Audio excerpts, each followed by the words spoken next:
es un gusto presentar esta ponencia que titulada Características pedagógicas en los actuales retos de la educación superior, que es derivada de un proyecto Sombrilla denominado Realidades, retos y perspectivas de los estudiantes en contexto de aprendizaje remoto de emergencia en Colombia.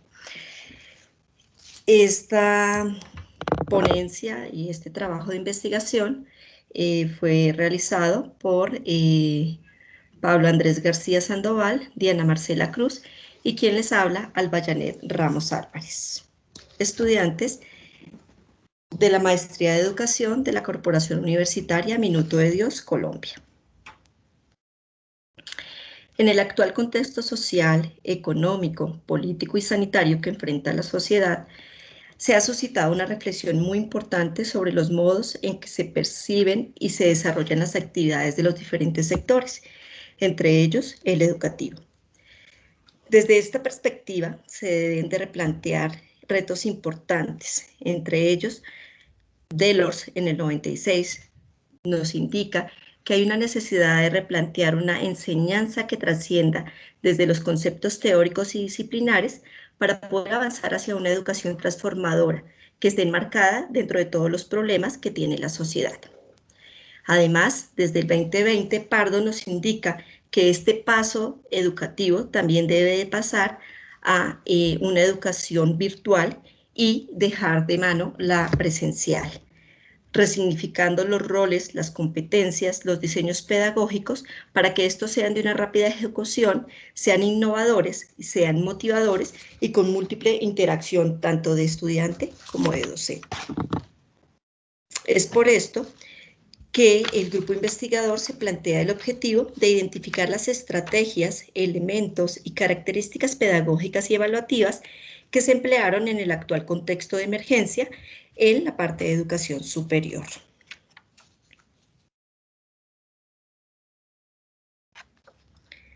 Para esto, nosotros tenemos un enfoque metodológico de diseño cualitativo descriptivo. Nuestra población fueron estudiantes universitarios, con una muestra total de 588 estudiantes que pertenecían a 8 universidades del territorio colombiano, tanto de orden privado como de orden público. Se utilizaron dos instrumentos, el primero una encuesta que nos permitió identificar las estrategias, elementos y características pedagógicas y evaluativas que fueron empleados en la educación superior, pues en este actual contexto de emergencia. Y de igual manera fueron utilizadas las grillas de análisis. Estas nos permitieron caracterizar los resultados y anteriormente expuestos y recogidos y recolectados en la encuesta. A nivel de resultados, entonces encontramos que pues dentro de los recursos que se utilizaron en este contexto de emergencia fueron los recursos asincrónicos y los recursos sincrónicos. Dentro de los recursos asincrónicos tiene un papel muy importante el WhatsApp, que está dado dentro de las redes sociales y que les permitieron obviamente de una manera rápida y efectiva poder tomar decisiones y hacer acuerdos entre el estudiante y el docente. A nivel de los recursos sincrónicos, pues es importante aclarar que el proceso de enseñanza-aprendizaje debe reflejar una interacción entre los docentes y los estudiantes. Y al perder, entre comillas, el espacio de aula, pues estos recursos sincrónicos fueron de gran ayuda. Allí pues permitieron toda la parte de comunicación entre el estudiante y el docente y poder hacer un buen diálogo y una buena interacción y comunicación educativa. Aquí tiene un papel muy importante medios como el Meet y plataformas como las que estamos utilizando en este momento, como es Teams.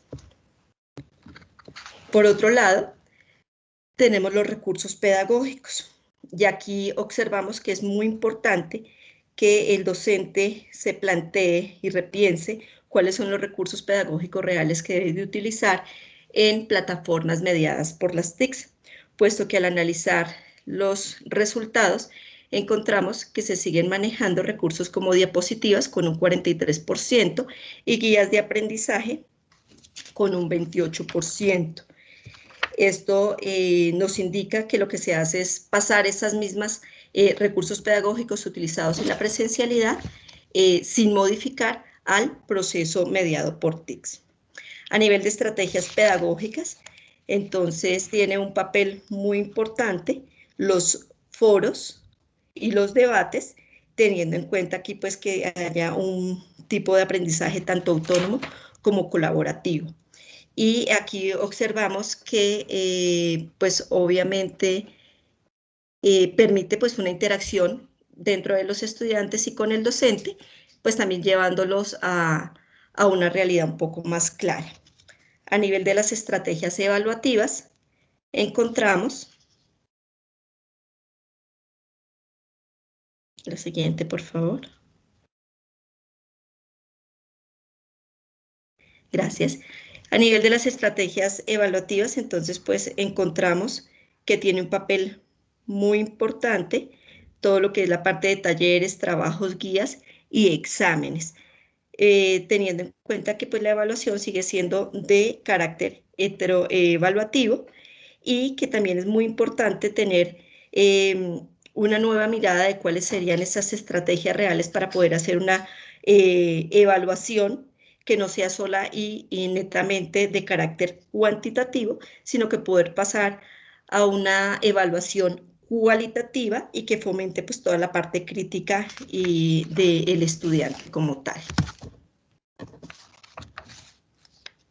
A nivel de las conclusiones, pues encontramos que es necesario que se haga un cambio en el rol del docente que le permita crecer como profesional y hacer contenidos y recursos que oportunamente disminuyan estas brechas de formación que tenemos actualmente.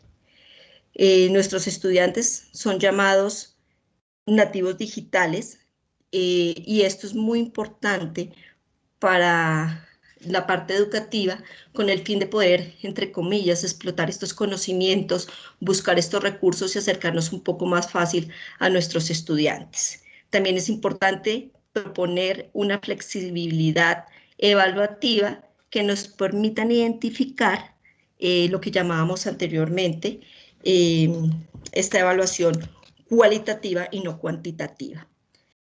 Y por el otro lado, la UNICEF nos indica que las estrategias que brinde el docente pues deben de permitirnos dar a nuestro estudiante la autonomía, permitirle una realimentación continua para que logre cumplir con sus objetivos. Muchísimas gracias.